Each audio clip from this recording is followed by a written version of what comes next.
Hey, it's Don, the Auction Professor. Today I wanted to talk a little bit about pickers and you know, getting pickers and things, because I keep getting questions on that a lot. In fact, I've got 3 people who have asked that same question just today, so I thought I would throw this out there.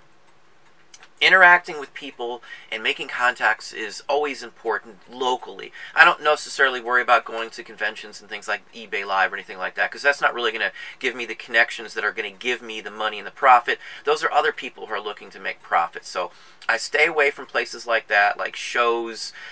Somebody asked me on postcard shows. I don't go to postcard shows. I don't go to, you know, movie-related shows. I do go to the sci-fi ones only because I want to look at the sci-fi stuff, not to make money necessarily, but for the most part, I only go and interact with people and places that I have an opportunity to make some good purchases from, or some contacts. Again, when I started this for almost 2 years, we had no real contacts, no idea on what to do about that. But we knew we didn't want to keep doing clothing because it's a rat race and the market was getting more and more competition. So we steered and tried to see other items. And we ran into some items by accident. We went to some estate sales locally and things like that. And we're able to find items that sold much better than clothing, and I could get really cheap, like paper and postcards and things like that.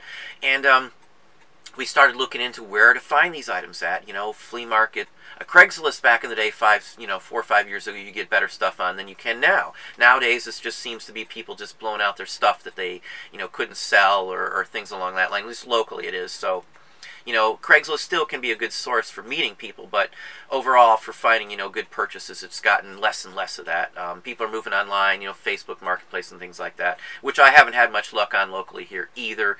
Half the time it's a dealer just trying to get rid of their stuff because they think they can market it that way as well too, and not have to worry about it. But anyway, as I said, we did clothing and books and things when we started off on eBay and steered towards these other areas. And we'd run into people at flea markets and antique fairs and festivals, and I'd go to antique malls, and we'd run into dealers and, you know, kind of figured out which day dealers were stocking as a general rule. And we'd run in and talk to people and ask them questions. Where do you get this? What about that? And, you know, some people wouldn't talk to you. They're not going to, you know, or they just blow you off. But, you know, you ask enough people, you're going to get enough answers that are going to help you. And, you know, we'd call Craigslist ads back in the day, you know, 3 or 4 years ago when they were decent. And we'd run into people that were selling routinely, selling items. A good way to look on Craigslist is when you find somebody selling something that you think you can make some money on, look at their contact information and then do a search by their contact information and see what else they're selling.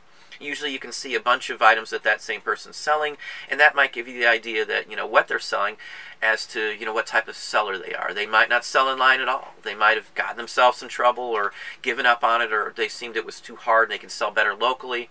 You know, there's people who do just fine selling locally and have no issues and don't have to sell online. So, you know, those are the ones you want to address. The old-timers that do, you know, flea markets that are once a week, you know, those you know, get up early, be there at 5 o'clock in the morning, like on a Tuesday morning, and they're gone by 12 in the afternoon when it starts to get hot. Those are the kind of places I started going to. You know, those are the specific types of places that I find this. Antique malls, as I said, I always, you know, try and talk to people and ask and get contacts. You know, I'll hear people talking to, I'll listen, just listening to people. You don't even have to talk to people sometimes when they're at the counters talking about auctions. You know, look in the papers for auctions. Look at, you know, Auction Zip and Auction Finder, Estate Sale Finder, and all those websites are going to tell you places that you can go as well, too. Get on names and get on the lists of every estate sale company that's out there. They usually have a sign-in list that you can give them your email contact information, and they're going to email you when they have new sales and stuff. Get on the list and tell them if you're a specialty in a certain area and they don't have a person to price things or give them ideas and help them. You might be able to get into the loop to get in there prior to the sale even going on. At least know what's in there, whether you buy something or not, or know where it's going to be located and be able to go right into the sale and get the item first. So, you know, there's a lot to talking and knowing people. You know, right now we've got 9 pickers now. I had 8, I've got 9. I've got another one that keeps calling me too. You know, when you tell one of these people and you finally get somebody that's going to, you know, call you when they find something, always show up, and always show up with enough cash to give them whatever they've got. You know, some of the reason that people call me nowadays is I'm always there, and I'm always there a few minutes early. If I say I'm going to be there, I'm always there then, no matter what. I always have enough money. I never say, hey, can you hold this, or can I do this? Always be on the ball and ready to go. Always hold money with you. Always hold the ability to, you know, purchase this. Carry a loop with you. Carry the tools. Don't hold these people up. Don't, you know, argue over the prices all the time. If it's a good price, just give them the money for the at least starting off. Get that rapport and the reputation between you two going before you jump the gun and try to undercut and get cheaper prices and get them to only call you and things like that. Take it slow. It took us some time. It took us a good year to have some good pickers once we did decide and realize how to get these started. So, you know, there's many opportunities. Talking to people locally is your best bet. If you want local pickers and you want these people to call you, you got to talk to the local ones and go to places that they go to. The auctions, the flea markets, estate sales, garage sales, all these places. You're going to run into the same people. You know, they might not know every item. They might only sell, you know, at flea markets themselves and only look for that item. They might only buy stuff and be pickers for other people and just turn around and sell them to an antique mall or to somebody else to sell them. It's a quick turnaround for them, and they don't have to mess with any of the hassles and returns, damaged items, shipping issues. There's a lot of reasons people don't do eBay. As I talked about in other videos, all the glitches, people have dropped off eBay. There's been a bunch of people dropping off and just upset with eBay over it. It's not worth the hassle to get upset, but, you know, that's how it is. So there's other people and other reasons people don't sell on eBay. So people ask, do I worry about what my pickers think about what I sell? For the most part, no. Why would I? They're selling it the way they want to sell it, and I'm selling it the way I want to sell it. They're making a profit. Sometimes they make a horrendous amount of profit. You know, every item I get from a picker, I don't pay $1 for. You know, so there's more to this. It's a give and take for any industry or any way you're doing this. So, you know, get to know the people that you deal with, and that really helps you out with your business. You understand how they think and what they're looking for, and, you know, the price margins they want to get. Sometimes most of the pickers that I get stuff from usually tell me what they pay for it. I don't care if they're telling me they paid 50 cents or $1 and they want to get $100 back out of it. That's what it's worth to them. If I'm going to make another $100, what do I care? You know, I'm not greedy. I'm not trying to cut the throat of the people that supply me with product. Why would I want to cut the throat that feeds me, basically? eBay feeds my family. Amazon feeds my family. You know, eBay feeds my family beyond belief from what we sell. eBay has been a huge moneymaker for us. I would never want to cut the hand that feeds me.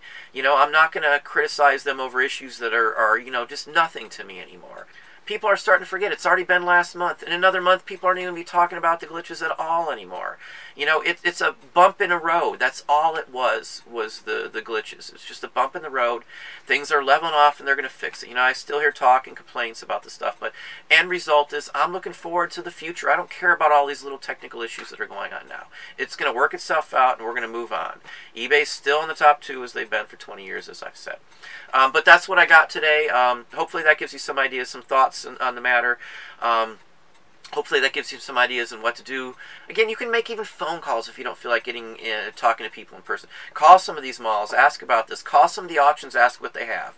You know, there's not much to it once you think outside the box a little bit here and stop worrying about the clothing as much. You know, there's more money to be made in collectibles and antiques than there are in clothing any day of the week. But that's what I have for you today. Hopefully that gives you some thoughts and ideas on how to do this and how to go about finding, you know, pickers and things along that line, and sources in general. But again, Don the Auction Professor, if you liked the video, please hit the like button down below. You can subscribe, tell a friend, and hit the bell icon up top if you'd like to be notified when I post new videos or go live.